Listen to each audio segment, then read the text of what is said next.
No, not yet. Any note takers?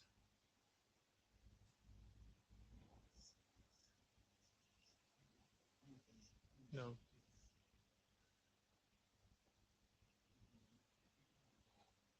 No love.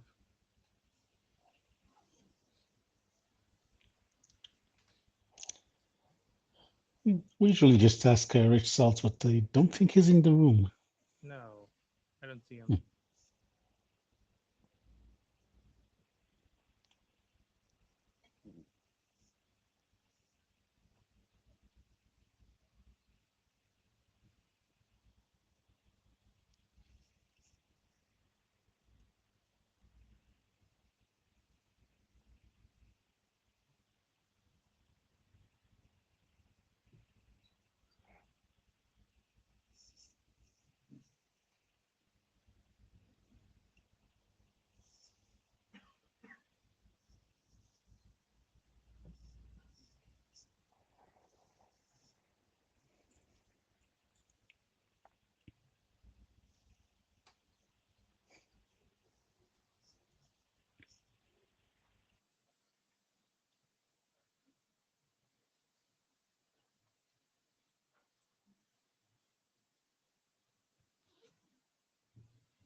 Okay, folks, we're 1 minute past the hour. Um, we can pause on the agenda um, slide there to um, make sure that we do have a note taker. Um, this is the ACME session for IETF 121. This is the note well slide. And you've seen it several times this week, and we were requested not to interpret it too much. It says what it says. We just leave it on long enough for people to read. This is all about IPR. The next slide, that's called Note Really Well, is about the anti-harassment and ombudsman. Again, I will not interpret what it says. I will not define what harassment is. There are RFCs to do that, and there's an ombudsman. If you do feel that you are harassed, you can talk to the ombudsman or to anyone with a dot on their badge in the physical meeting. I am, of course, not there, so I don't have a badge with or without a dot.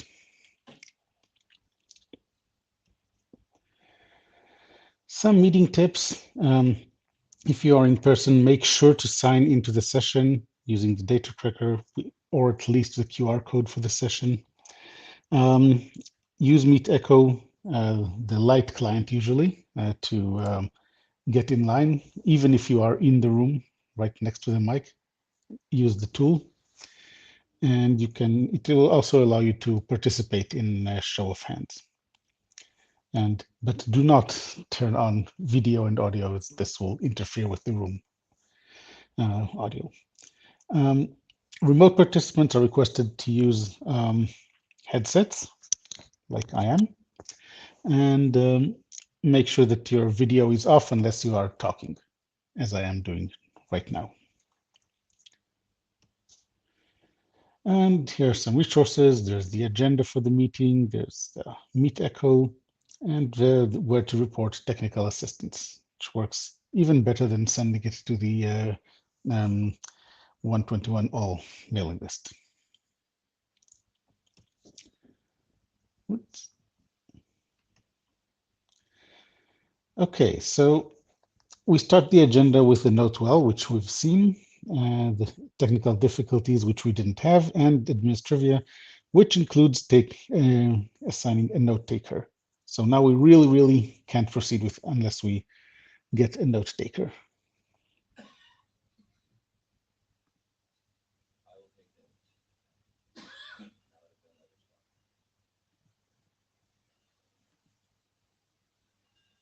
Thank you. Okay, can you just say for the mic who volunteered? Michael. Thank you, Michael. Okay, so our agenda is then document status that we, the chairs, will do. Then we have, well, two presentations in one deck from Aaron Gable, one about ACME ARI and the other about ACME profiles. Then we'll have a very short one with about ACME DTN Node ID. And then there's a presentation about public key challenges. And lastly, a new proposed idea that's ACME rats. And then any other business, any agenda bashing. Going once, going twice. Okay, so let's start with the document status. Come on, okay. So still no new RFCs for over a year. That makes me a bit sad. ACME Integrations was approved in July of 2023, and it has been in the RFC editor's queue pretty much since then. And it's waiting for Anima Brusky Cloud and for LAMP's RFC 7030 CSRA attributes. Both are marked in the RFC editor queue as not yet received. So they haven't gone through IETF last call. Anyone? Oh, well, anyone want to say something about that?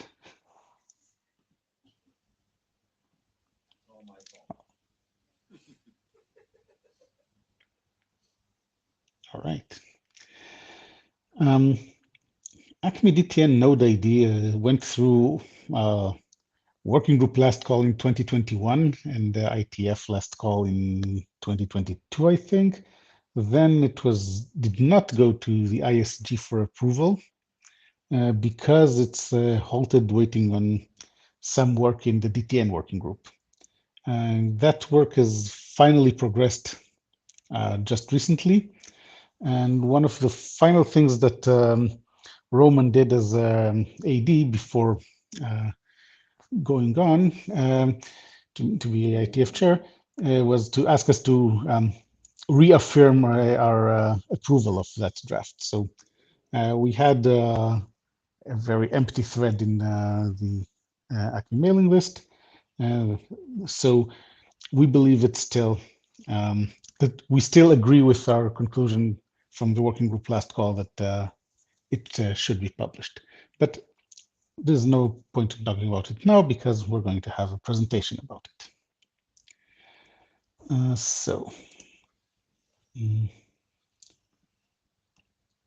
Okay. ACME Onion, we had a working group last call in August, a new version following that, version 03, and we've requested publication. It's now with Deb. ACME ARI, we had a working group last call last month, which went very well. Since last meeting, Aaron has published versions 05 and 06, and also publication requested just this week. And there is a PR about some clarifications, no bits on the wire changes, just clarifications, and Aaron is going to talk about that as well. So no point in talking too much about it right now. The other two drafts that we have are device attestation. There's a new version since last meeting, but no other activity. And there's the scoped DNS challenges draft, which was formerly known as the DNS account challenges, and even before that as DNS account 01. 01 was not the number of the draft revision. So we now have a new revision 01, which really is draft revision. It came in late August, and no other activity since the last meeting. Should be noted that never mind that. Okay, so that was document status, and on to presentations. We start with Aaron, and I'll get off and I'll move the slides as requested. Yes, Aaron.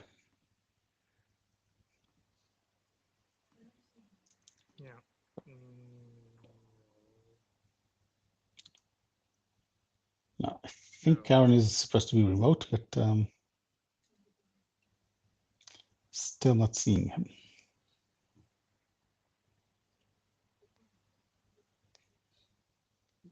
Perhaps to Brian first. I guess so. Let's see.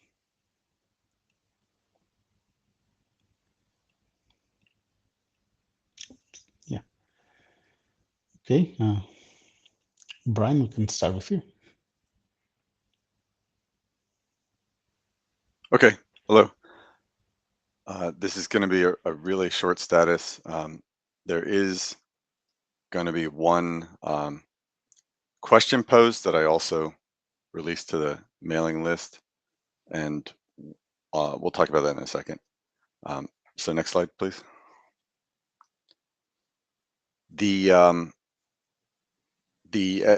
As you have said, that this draft has been kind of in limbo for a bit, waiting on a predecessor document to make it through to the editor queue, and it has finally happened pretty recently. There had been feedbacks from IESG review and IANA review in the meantime, so there were some draft updates in this last year, but they're very editorial and quite minor. The current validation name that's in this document is shown here and has been pretty stable since the start of this draft, but recently there was a look at how does this fit in with the conventions, not really requirements, of ACME identifiers. And I believe, and received some feedback on the mailing list, that there's a slightly more intuitive way of naming this thing. And I would like to make this change before this document advances back to, I guess it would be IESG. And it's relatively minor. It's a specific identifier that is exact match logic. So the actual text doesn't particularly matter, other than everybody's agreed to use the same thing. This method is not widely deployed. It's experimental. So my own feeling is that making this change, while it is a technical difference, does not have a big effect on the protocol or deployments. So my ask, rather than a question, would be to consider this as part of the updated draft. I will make it part of an updated revision of the draft, and then that is what we would be reaffirming. Does that seem sensible, chairs?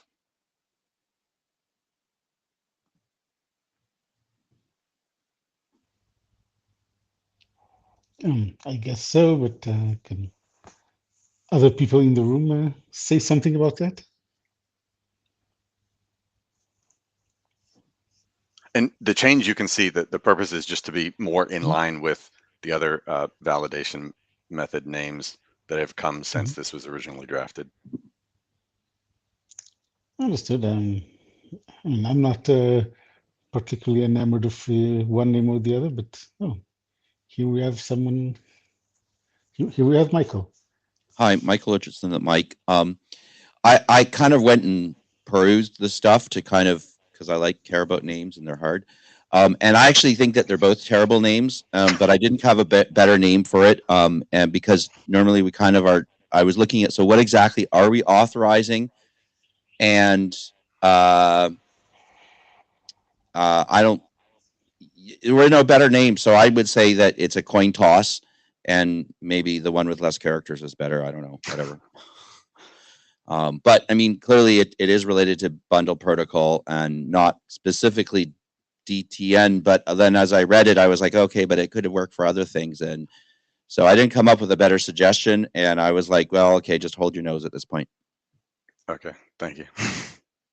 And that was the feeling also, is that what's the name that will evoke people to look in the right direction if you choose not to look at the IANA registry.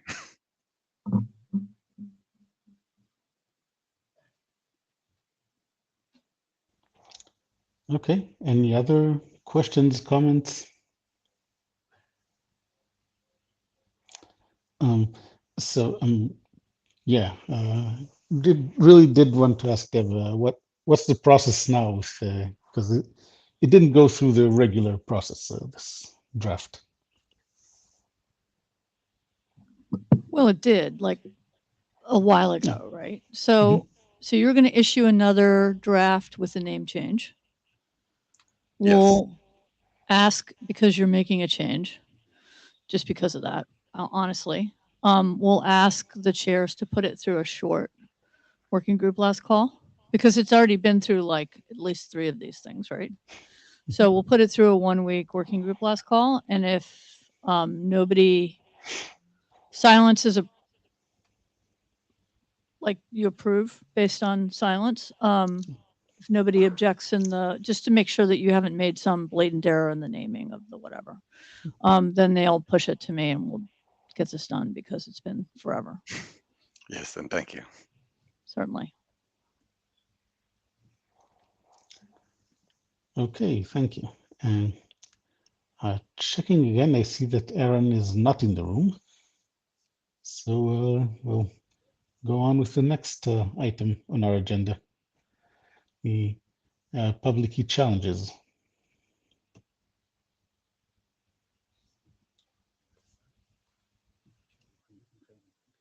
Okay, it's okay. Okay, hello everyone. It's Liang Xia from Huawei, and this time we bring a new draft to describe the ACME extension for public key challenge. So this comes from a potential real problem. So we want to identify the problem and propose a solution for it. Okay, next slide. So we all know that the ACME, the whole process is like the left side. Firstly, you need to register your account. Then the most important part is that you need to validate or validate your identity, through different challenge mechanism that we list here, the DNS, HTTP, or SSO, all these kind of different challenge. But the key point is that you need to validate the identity. The ACME client ACME appliant has control of its identity. So that's a basic idea of the ACME current mechanism. So when you prove it, and then you can, ACME server will issue the certificate for the client, for the ACME applicant. Then the following the certificate revocate and renew can keep on. So that's the whole idea. So right now, all the challenging mechanism is only about the track the identity of check the control of the request identity. Okay, next slide. Okay, so here we found a potential problem. Here we call it a public key replacement attack. So you can see in this diagram, whether you know the ACME applicant directory, request the certificate to the ACME server or through the ACME proxy. We call it a proxy. But anyway, this is a proxy way. Okay, and whether it's Apple itself or through the proxy, when they finish the prove that it owns the ID, okay, then it send the CSR to request the final certificate. Then in this phase, if some adversary take over the app or the ACME proxy, it can use another public key in the CSR to request the certificate for it. So which means that finally this certificate is issued for the attacker, for the adversary, because he owns the public key. So that's we call it the public key replacement attack. So we think that the key problem here is that we don't have a general or consistent way to check the public key information from the very start, beginning of the ACME process until the last step when you issue the certificate. So this is the whole problem. So so that's the problem we found. So the next slides. So to mitigate the problem, so we propose a new ACME challenge type, which is a public key challenge type. So currently, this challenge type includes 2 categories. One is very simple public key type. So which means that okay, the device has just a public key pair. So he wants to automatically ensure a certificate for him. So the public key is a simple information and it's okay. And if another case is that if this device has a public key pair and it also includes some user identity information, other information, so we can use a more complex structure like the CSR or self-signed cert to include all this kind of information together to submit and request the certificate in theory. So this cover two kinds of situation. Okay, next slide. So with this new public key challenge type definition, so this page is the current the protocol process for this public key challenge. Okay, so basically it's very similar like the general ACME process, but some extension here. The step one, when the ACME applicant send its its identity information, it needs to send this new public key challenge type and its public key to the ACME server, and then the ACME server will respond with the similar information like the type and the IDP server URL address and and this kind of information. Then the client can choose which IDP server to connect and to finish its public key authentication. So this is step 4. So the step 4 is later in the next page we will describe how to perform this public key authentication with some existing technology or protocol. But this step is very important to achieve the public key consistency, through the whole ACME process. And then when the ACME supplicant finish the public key authentication, then of course the result is okay, and then the ACME server the ACME supplicant can send the CSR to ask the final certificate. That's the thing. Okay, so go to next step. Okay, let's open a little bit about the step 4. I mean the very important step in that last page. So actually, I have said something before. It's generally that the ACME supplicant needed to connect to the IDP server and perform some kind of public key authentication process and prove that it owns the private key to the public key. So this is a very key point. And after this, the IDP server has this kind of information, and this proof can all provide to ACME server. So ACME server can know that, okay, you are both the identity owner and the public key owner. So that's the basic idea. Okay, next page. This page will just give some examples that the right now the existing public key verification protocol, WebAuthn is one. WebAuthn is typical is a challenge response public key verification protocol. And right now there's a new PAC family. They are OPAC protocol that also supports the public key authentication verification. And another way is that the non-directive zero knowledge discrete logarithm equal proof is another way. So there's already some way can do this public key verification. Okay, next slides. So I think until now I have finished the what is the problem and what is our proposal. It's all about the public key verification, to enhance the security of the whole ACME process. So in this page we just want to highlight some of the real business use cases. So here we have two business use cases based on this new extension protocol extension proposal. First is that we have some, the shared public equipment like the meeting video devices, and some other companies guys go to my company and he want to get the temporary authorization or the right or the certificate to use this device. So based on the above mentioned the ACME extension to support the public key insurance, we can easily, automatically issue the temporary certificate with this kind of guest. So I think the next use case is very similar. When company B's user, he has his certificate or he has his public key pair, he want to get the temporary access with company A, and how the company A issue a certificate automatically to him and prove that he has the right person who owns the right public key. So current our proposal can support these use cases. So I think that's okay. That's all. This last page. So that's all about today because this is very new. That zero draft. So we will continue improvement and refinement, and also we will welcome your comments and your collaboration and your help. Thank you.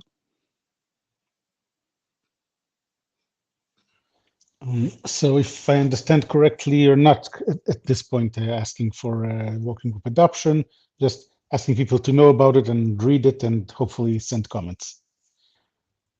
Am I getting this correct? Because this is 001, I think this is the first time we propose this to this working group. So we'd like to hear more opinion or suggestion, whether this is a real problem and whether this solution is feasible or reasonable. I think, yeah, it's just a start. Thank you. Okay. So I suggest that after the meeting, you send a message to the list reminding people because they're hearing this thing, oh, I want you to read my draft in this 100 times this week. So yeah, send an email so that they'll remember it next week as well. Okay, okay. Thank you for your good suggestion, Chair. Thank you. Okay, thank you. Any comments already? No, guess not. Okay, so let's go on to ACME rats. Peter?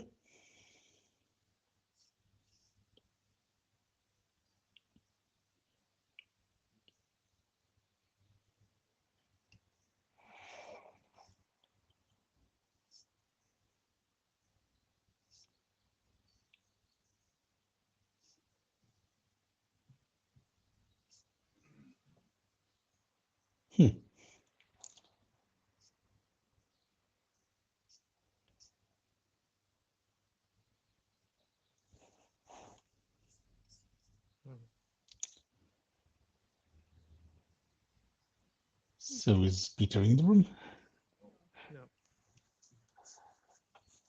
No. Okay, that's nice. Anybody else knows about the draft and can substitute?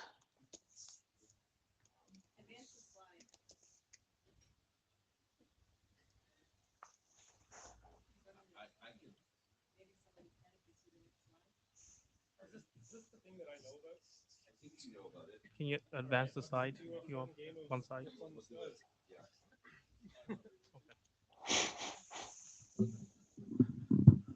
I am Michael, and this is Mike. Mike and Mike. We are here to pump you up. Yeah, yeah. So the concept, as I understand it, yeah. Oh no, you just Yoav, yeah. So yeah, okay. You want to talk about it then? Yeah. Okay, so I think in broad, I don't know what's on the slides, but in broad sense, Brendan Weeks has a draft for putting WebAuthn attestation into ACME. Fine, perfectly reasonable, acceptable draft. It does the things WebAuthn needs. It does not do the things. I mean, WebAuthn is not the entire world of attestation. There are things that are attestation that are not WebAuthn, so we need to broaden this to be more generic.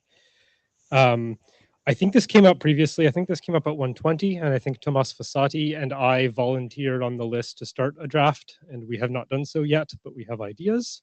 And then at the hackathon, Peter came up and independently sort of wanted to do the same thing, and we said, let's join forces and let's all three of us, myself, Peter, and Tomas, together work on a draft that says, here's how you do more generic attestation stuff over ACME, apologies.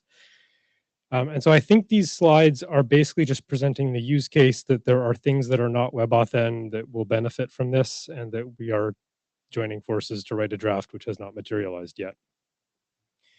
There's technical details here which I'm not sure I can speak eloquently to. Yeah. So I think that there is some, among many participants, some confusion as to the difference between authorization here and something else that's not quite authorization. So, for instance, in ACME, normally you're trying to say I own example.com, and that's usually an authorization type. And we do this with a challenge that says prove that you own it through something, DNS, HTTP, and then that's a little bit why the DTN node ID is a bit weird, because it's not a DNS name that you're proving. But here we're not doing that. We're actually trying to say prove that you're have a sane platform as part of the process. And so that is not the same kind of a challenge that's going to happen. And we need, I think, conceptually in this group to come up with a term for what does that exactly about, because there could be many different ways of doing this. And there you go. Chairs, can you go back to the slide with the picture of the cell phone? So I think like the motivating use case here for what makes our case more general than the WebAuthn case is you could imagine, for example, I'm trying to enroll for a SMIME certificate over ACME. And the CA might say, well, I'm only going to give a corporate SMIME certificate if the device is properly enrolled in the corporate MDM. Prove it. Prove to me cryptographically that this device is enrolled in the MDM. And that sounds like an attestation case. And so we want a generic way for an ACME server to receive a new order and then say, wait, I need an attestation with the following properties or the following claims. You need to produce an attestation of the following claims. So now you can go forward a few slides. And I want to say, and that's independent of proving that your private key is in a HSM, which Mike has another thing that you may need two of those things. One to prove you're properly managed, and therefore the request to the HSM will be sanely controlled, but then the private key won't leak as a different problem. So just, put that line. There are two attestations, but they may be from different places about different things and for different purposes. And there we go. Yeah, there we go.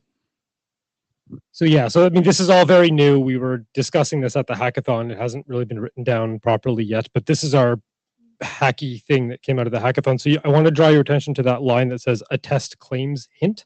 Yep. So this would be the ACME server saying, I can't issue this cert. I require attestation of the following properties. I require to know what your OS patch level is. I require to know if you're in FIPS mode. I require to know that you're registered on this corporate network. Whatever it is that it needs attestation for, we're providing a way for the ACME server to communicate that back to the ACME client.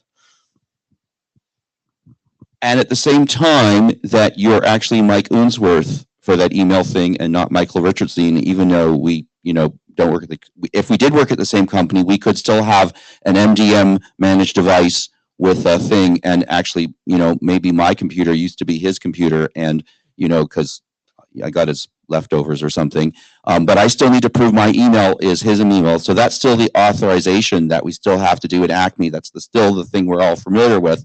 But all that other stuff might not be, right? Sure, exactly. I just want to emphasize that point because I think that quite a few people in coming into ACME, get this part wrong. And it's like, no, we're not talking about that. We're talking about something else. And then you get into, if I'm using this for a mutual TLS client side thing, then, we're not even proving a DNS name, right? Something else. So I think that's all we have to say. Peter, welcome. You can present your own draft. I think the point here is, in conclusion, this guy's Peter. It's his name on the slides. We don't have a draft yet. This came out of the hackathon as a thing. I think we're converging on what we think this draft should be in its general shape. And I think you will see a draft from us soon. Sorry, I see my item is in the last one on the agenda, so I also have a conflict in the SAT P. So I think pretty concludes everything. Yep. Well, to be fair, Aaron Gable didn't come to the meeting, so everything moved back up.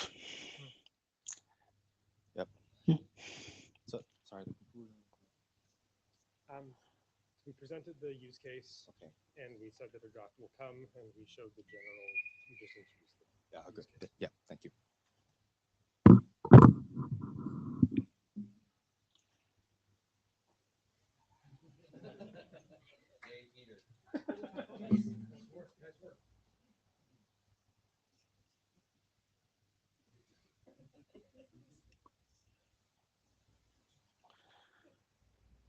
So I guess this is a good summary of this particular thing. So Aaron is still not in the room, so I guess that we can go to the last slide, which is any other business.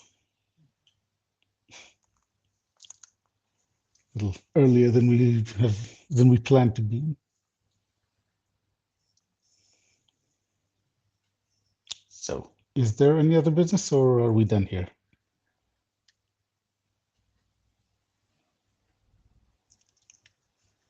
Oh, take silence as a message that we are done here.